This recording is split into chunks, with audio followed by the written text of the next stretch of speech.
Hi, everyone, and thank you for joining our February California Brokers Business Accelerator on Duel Agency, hosted by our San Diego and LA broker, Tom Bullock, but also featuring our Northern California, Ryan Rosas, and our Temecula broker, Michelle Beeson. As you know, every month we have a special promotion where you can receive fun gifts and promotions from Allison James just for referring an agent to us. Our current promotion is you have the chance to earn $30 in cash for each agent referred to us, up to $210. In addition to receiving $30 in cash, you will also have one entry for each referral into our drawing to win a MacBook Air. This promotion will end on March 31st, and we will draw a winner for the MacBook Air on April 1st. Please keep in mind that you have to have spoken with the agent about Allison James, and we must be able to speak to them about the opportunity to join our company. To refer an agent to us at any time, please go to Allison James University and click on the Referrals tab. From there, you will find a form that you can fill out with the agent's information.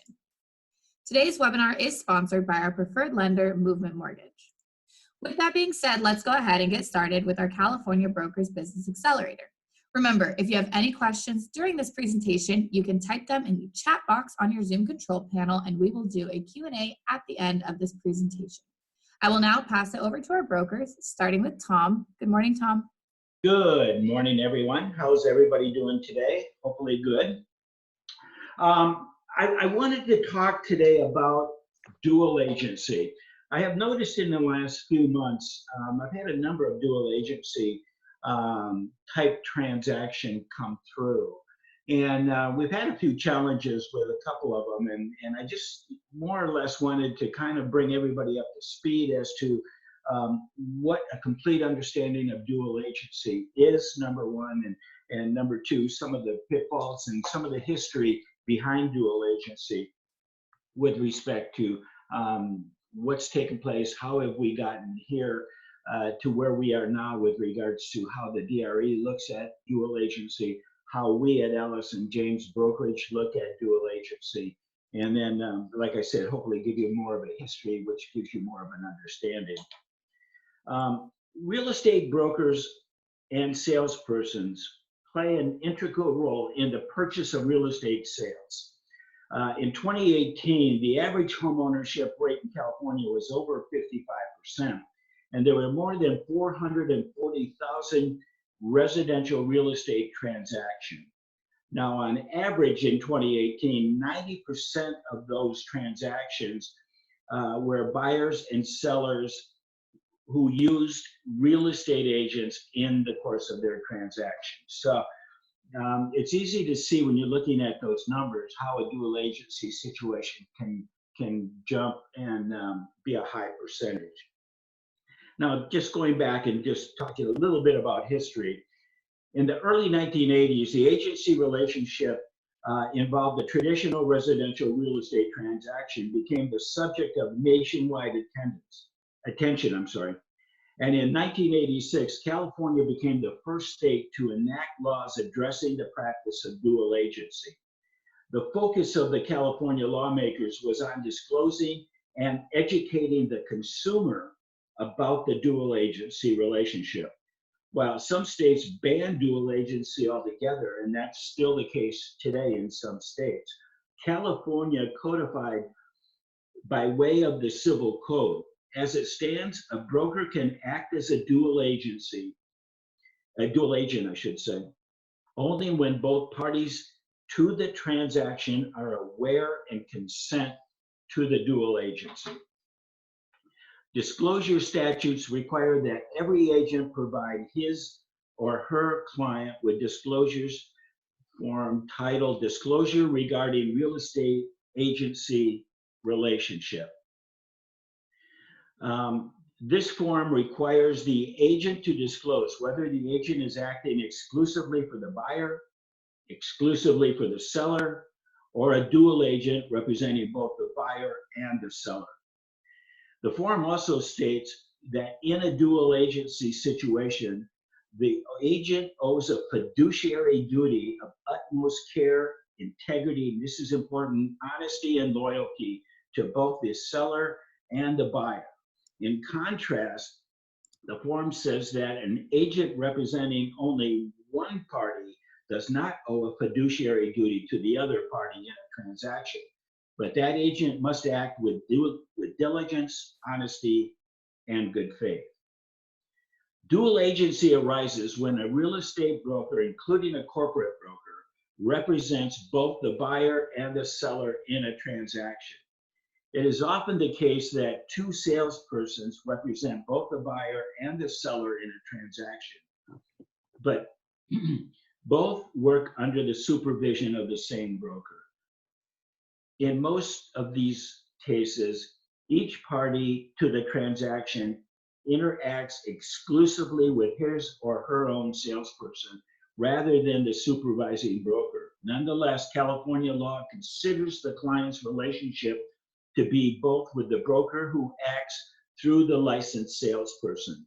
This means that the broker is a dual agent and must fulfill fiduciary duties to both parties in the transaction. And that really pertains to both salespeople as well. Even though you're facing and interfacing primarily with either the buyer or the seller, if there are two agents involved, the fiduciary relationship exists. Now, a little bit of history. In 2016, there was a court case that went through the California Supreme Court that actually expanded the legal definition of dual agency in a landmark case in Horinicki versus Coldwell Banker Residential Mortgage, or Residential Brokerage, I'm sorry. Horinicki arose from the sale of a luxury home in Malibu. The seller in the transaction retained Cortizzo, a salesperson employed by Coldwell Banker. As Cortizzo prepared to list the property, he learned that the living area was 9,434 square feet. However, he listed the property as being approximately 15,000 square foot of living area. Cortizzo also prepared and distributed flyers bearing the exaggerated estimate. Horinicki, the buyer, hired Namba, another Coldwell Banker salesperson, to find him a residential property. The buyer's agent arranged for Cardoza to show Horinicki the Malibu property. After viewing the property and receiving Cortizzo's marketing flyer listing the approximate area and square footage of the home to be 15,000 square foot, Horinicki agreed to buy the property. Later, when Horinicki later discovered discrepancy between Cortizzo's representation and the actual square footage of the living area, needless to say, he filed a lawsuit for breach of fiduciary duty against both the listing agent as well as Coldwell Banker. The trial court initially found that Cardozo owed a fiduciary duty to the seller, not to the buyer.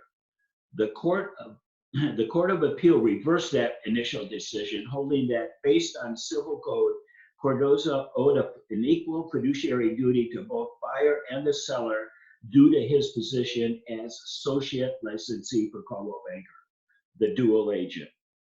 The California Supreme Court affirmed the decision, holding that Cardozo, as a seller's representative and associate licensee of Coldwell Banker, owed the equivalent fiduciary duties to both the buyer and the seller in a transaction.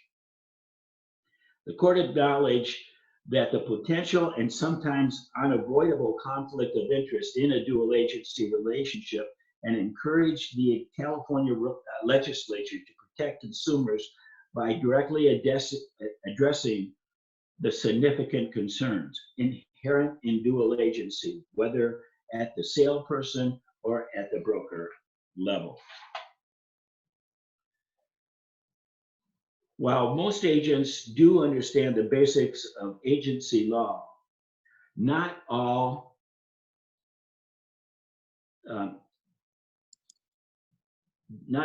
understand the pitfalls of a dual agent. In an exclusive agent situation, the buyer agent represents the buyer and the seller's agent represents the seller.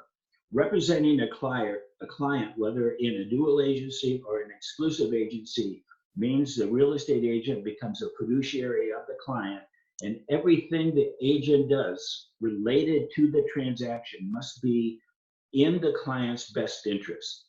This means counseling the client on price, negotiating for this client's best interest, and advising the client on various decisions. It also means placing the client's interest above the agent's own interest.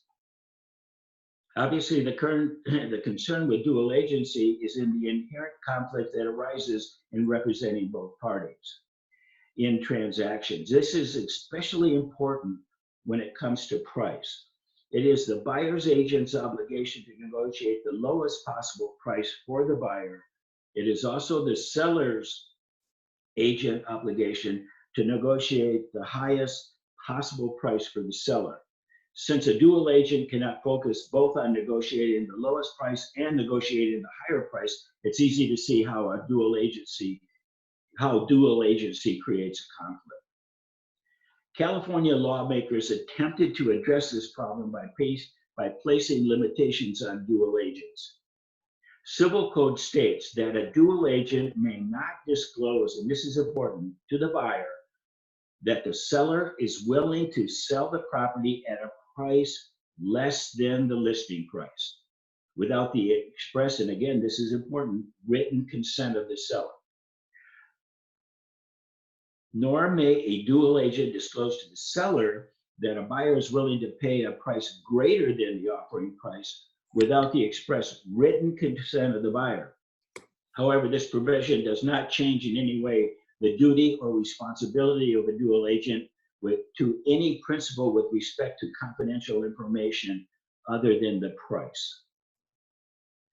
Another pitfall with dual agency is that the agent may be unethically influenced by the double commission.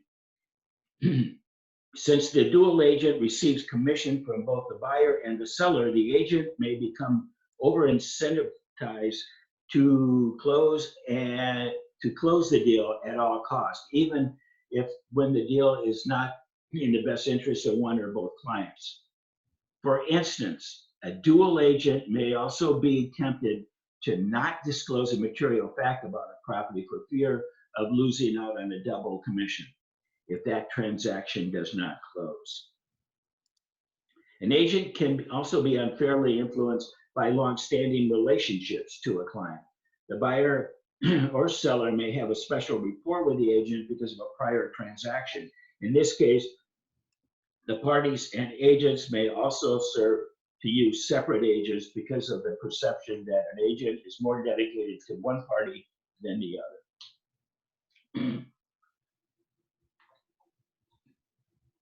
Now, not all aspects of dual agency is bad.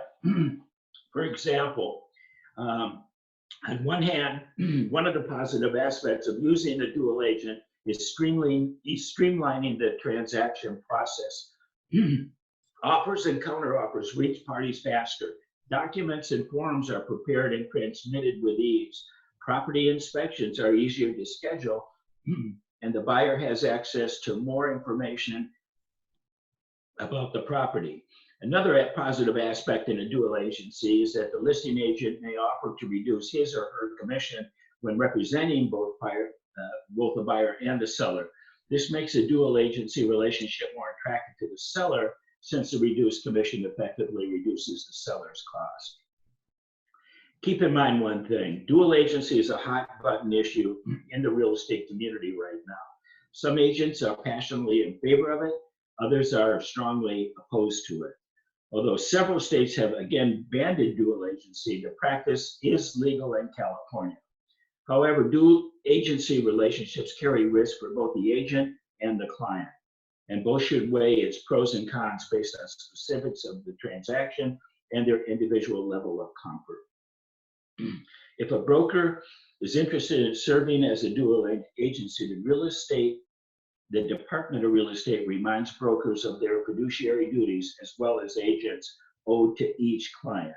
The dangers of representing both a buyer and seller recommends disclosing, and in closing, this is really important, disclosing more rather than less information to their clients.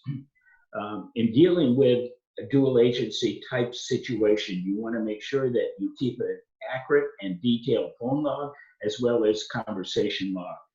That would be uploaded into our SkySlope files for future reference if needed.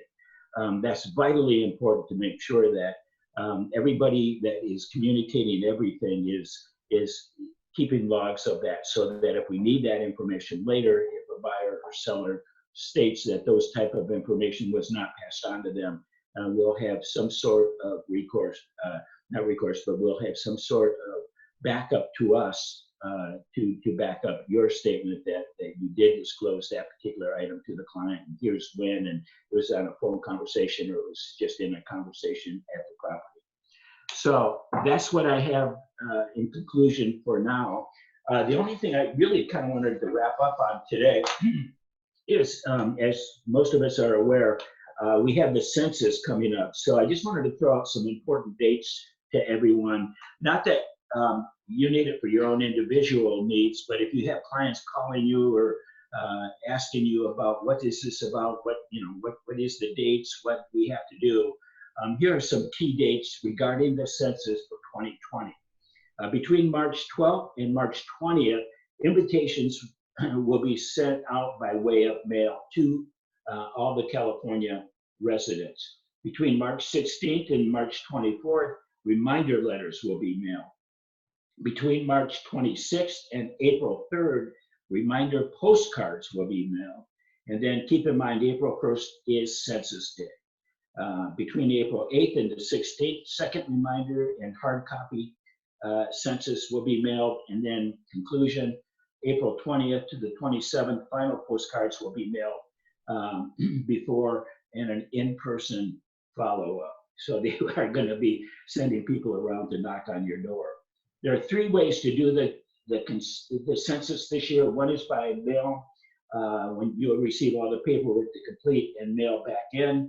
One is by phone. They are going to have you can call in, and there'll be 13 languages for that you'll be able to complete your census report.